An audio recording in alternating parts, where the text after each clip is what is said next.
అందరూ సేంద్రీయ వ్యవసాయం అంటున్నారా? అంటే ఏంది సుబ్బయ్య? ఎవరికి చెప్పనంటే చెప్తా. చెప్పండిలే, చెప్పు. Organic farming. ఇంగ్లీష్ లో కాదు, తెలుగులో అర్థమయ్యేలాగా చెప్పు. సేంద్రీయ వ్యవసాయం. పురుగుల మందు నోట్లో కొట్టేస్తాను. సరే సేంద్రీయ వ్యవసాయం గురించి నాకు కూడా సరిగ్గా తెలియదు.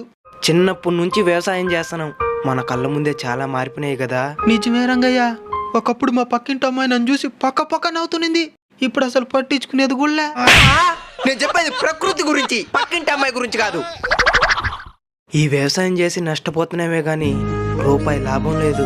అధిక దిగుబడి వచ్చేదానికి ఈ సేంద్రీయ వ్యవసాయం ఏమన్నా ఉపయోగపడినా? తప్పకుండా ఉపయోగపడుతుంది.